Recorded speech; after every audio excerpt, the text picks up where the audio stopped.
Los periodistas.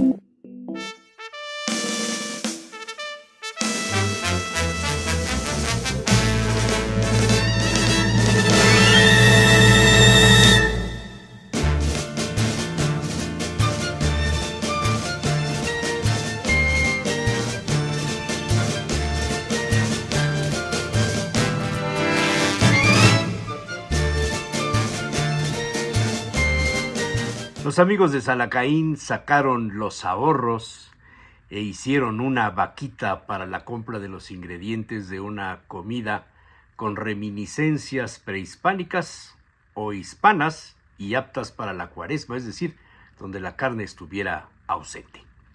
Se juntaron algunos pesos y aparecieron las sugerencias. Desde los chapulines, pequeños por supuesto, los chinicuiles, el caldo de habas, el bacalao, endivias a la parrilla y por supuesto los escamoles. Salacaín leyó la lista y aportó los precios de los productos. Las chicatanas a 2,200 pesos el litro. El chinicuil 2,400 y los escamoles, según el día, variaban entre 1,600 y 2,000 pesos el litro. Algunos de los amigos, no acostumbrado a la entomofagia, se sorprendió de los precios y mostró desprecio tanto por los gusanos como por la hueva de hormiga, cuya producción es precisamente en tiempos de cuaresma. México tiene al menos 549 especies de insectos comestibles y cada vez los precios son más altos por dos razones: la escasez y la alta demanda. Específicamente, el caso de los escamoles es notable por la dificultad para obtenerlos. Salacaín contó sus aventuras de chamaco en la zona de Almoloya, en Hidalgo, cuando un amigo de un tío le había invitado a ir a recolectar los huevos de hormiga para hacer el ascamoli, es decir, el mole de hormigas. El olor a almizcle era inconfundible al momento de ser extraídos. El campesino se remangaba la camisa y metía el brazo en los agujeros mientras las hormigas se le subían y le picaban. Eran muy agresivas. La operación se hacía muy temprano, a las 6 u 8 de la mañana o en la tarde, una vez se pusiera el sol, pues al mediodía es imposible, los insectos no salen y se vuelven agresivos en el interior de sus cuevas. Fray Bernardino de Sahagún en sus crónicas identificó varias decenas de insectos comestibles y entre ellos las hormigas, donde distinguía a las de miel de maguey, conocidas por Salacaín como vinguinas, las localizadas en árboles, en el estiércol, y unas rojas de donde venían los huevos comestibles. Para algunos historiadores, los escamoles eran uno de los alimentos de privilegio de Moctezuma, es decir, la dificultad de localizarlos constituyó siempre un alimento importante y caro. Y no era para menos, los huevos de hormiga deben lavarse inmediatamente y quitarles la tierra y conservarlos en lugares frescos, pues con la temperatura algunos huevos revientan y aparecen las hormigas. El aventurero Salacaín había tenido la oportunidad de verlo en algunos mercados de Hidalgo o en los puestos de carretera donde se ofrecían los escamoles.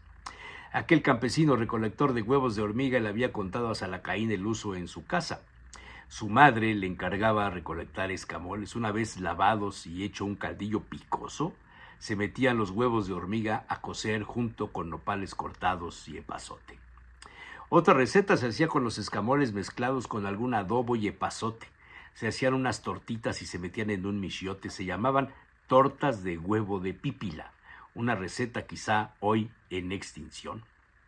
El Códice Florentino menciona: hay otras hormigas que llaman tlilascatl y críanse en las tierras frías, son pequeñuelas, son negras y muerden. Sus huevos blancos en algunas partes los comen y por eso los llaman ascamoli.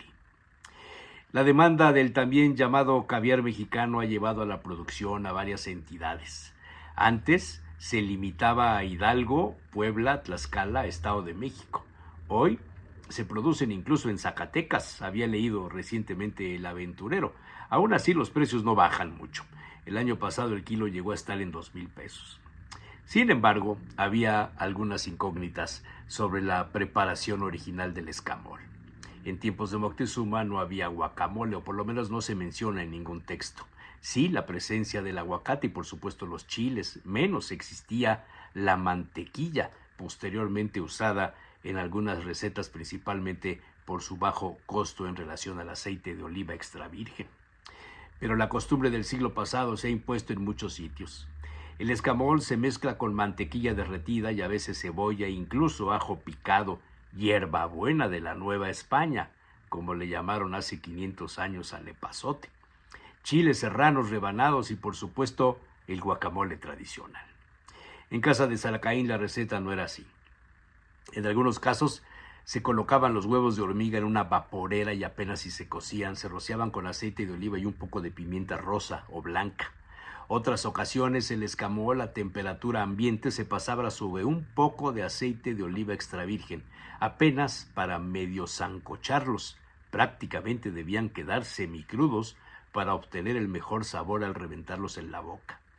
Cada tía le ponía sus arreglos: cebolla finamente picada, chiles serranos rebanados muy delgaditos, pero nunca faltaba una buena tortilla de mano, de color si se pudiera, azul o roja, y por supuesto la mejor manera de comerlos era en tacos, o como lo hacía su madre, en unas pequeñas tostadas azules horneadas.